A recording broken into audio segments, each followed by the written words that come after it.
Roy and I were amongst the first in line to see the Missouri History Museum's new display, which is amazing. The exhibit, 1875, it's a walk-in 1875 St. Louis. Yes. And we have here with us today so wonderful. the lead curator of that project. Yes. Andrew Wanko is with us. Andrew, Wanko. thanks for joining us. Pleasure to be here. Yeah. Yes, it's almost like a Willy Wonka It's kind of very thing. close. Isn't it? He told me before we went on, he's heard it all. I have heard everything. Yeah.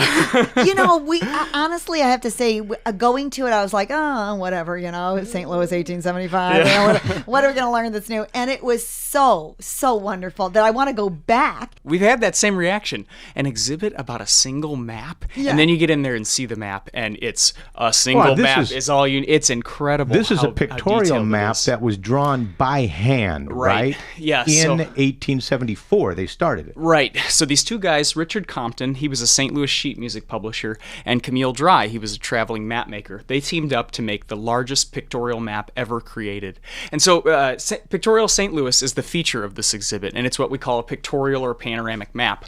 These were pretty common. They were made for cities all over the United States, all the way down to Livingston, Montana, population 2,000 at the time when They their made that pictorial on a map. weekend. Yeah, Yeah, it must really. have been really something to see back then. But this is unlike any other. Of the 1,700 pictorial maps in the Library of Congress collections, this is the largest one by Amazing. far. How many square feet would this map be if you laid it out? So if you come to the exhibit at the History Museum, you can actually see it at original size. It was never published as a single sheet of paper because they couldn't do such a Right, thing. yeah. It was published as a book of 110 smaller map plates. When you put it all together, it's more than 24 feet long. It's enormous. And what Amazing. kind of ground coverage does that represent? So at the time, in 1875, St. Louis was home to about 300,000 people. A major city. It was the fourth largest city in the United States. Isn't it still 300,000 people? It's We it's haven't roughly seen- right, we went like yeah, this. it's roughly the population of the city today. But at the time, Grand Avenue was the city limits. That's 300,000 people all east of Grand. But so the map itself actually covers far beyond the city limits. It goes from Gasconade Street on the south up to Bellefontaine Cemetery on the north and out west to Forest Park, which didn't actually even exist yet. It would be founded the very next year. And these two guys sat down and they drew To the tree. Yeah, and the Yeah. outhouse and everything. Yeah. And how did they do that? How did they get up to see? Get that perspective. Yeah. So the man who made it, Camille Dry, he had spent the last few years wandering the American South making maps of cities. He had done Charleston, South Carolina, Raleigh, Norfolk, Virginia, all smaller single-page maps, nothing like what you see here. So he was very experienced. He could walk the streets of St. Louis and just measure buildings' heights, window sizes. He could do all that Just by from the street level. just walking down the street. There's a legend that he drew this from a hot air balloon, and if Yeah. you go on the internet, it's the looks very like first it. thing you see. Right. The hot air balloon map. But we, after studying it for a year, I have yet to find any hard evidence that Wow. was the But case. it has that kind of perspective. It Yeah. certainly does. Yeah. And it's totally plausible. He could have used a hot air balloon, but the newspapers probably would have talked. They talked Yeah, about some really yeah. silly things in the newspapers back then. Everything down that to, would have been a big deal. Whose Yeah. cow got loose on the streets. Yeah. So a map-making balloon floating over the city for a year would have been a huge deal, and we couldn't find any references. And they didn't have the Google car with the round Right, camera. Yeah, and right. stuff. Yeah, they couldn't. Yeah, And this is people standing there this is making fools of Google themselves. Street View of 140 years There you ago. go. Yeah. It actually is. That's Yeah. what I was saying when we saw it. And Now, I, would go ahead. Well, I just thought it was funny, and to hear now that you say that it was done in small little papers, and then that alone, the mathematics of putting all that together is Right. one thing. But I thought it was done on fabric because we have plans to a old house that were done on fabric. Oh, right. A vellum or some sort of like a material linen like that. or something, yeah. And I don't know why they did that as opposed to paper, but they did. Right.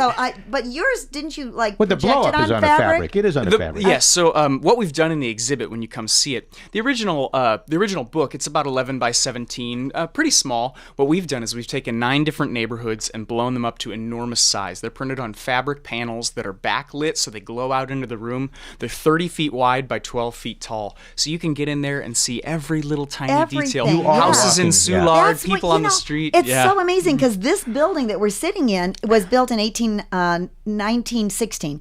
And when we dug it up, we had to do some excavation in the street. And we found the foundation of a house that used Oh, to be yes. here. And So we in can my see that mind- on this map. Yeah, in Right. my mind, the 1800 house was probably like some little house, little one-story.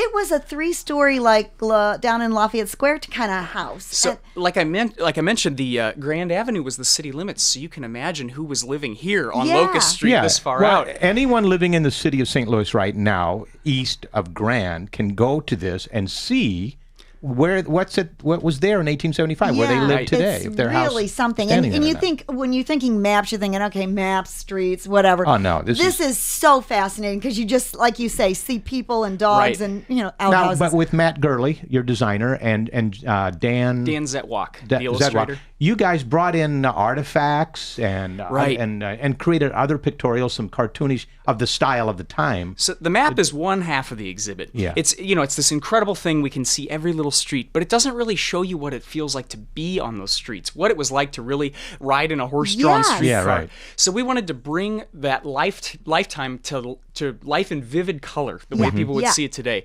This is usually a black and white time period for people today. All the photographs are black and white. Exactly. Yeah, so we wanted to bring it to life and make the muddy streets the same muddy brown we see today. That's the thing that stuck out in my mind. Yeah, and so Dan, the illustrator, he did an incredible job bringing this time period to life.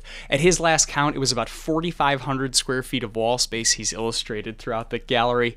Everything from what they were cooking in their kitchens to crime to... My favorite is the baseball. The baseball game. Yeah. How they played baseball back and then in you have 1875. recipe cards that you can take with those awful fish pudding recipes. Gross. This exhibit is at the Missouri History Museum, and as Ron Ells said last week, a lot of people don't even know where the museum is. Yeah, in Forest Park. It's in Forest Park. It was right at DeBoliver and Lindell. Right there. Okay. Now it's free. And it is there through February 14th. And how many nights a week is this open? So the History Museum is open 10 to 5, 7 days a week, except for Tuesdays. We're open till 8 o'clock at night. Go later on a Tuesday evening. Thank you very much, Andrew. Thank you for having me. Wonderful. Yeah. And thanks for staying in St. Louis. Absolutely. To put together something as amazing as this. It's really something. Well, thank you. And our sponsor today that we want to thank is Clayton's Bakery and Deli in Des Peres, offering fresh baked goods using recipes from St. Louis's earliest history. Thank goodness there's no fish pudding. The deli portion of the bakery serves hearty sandwiches made with the finest meats and cheeses and fresh baked bread right from the bakery. 11,744 Manchester Road in Des Peres. Don't give Bill Clayton any ideas.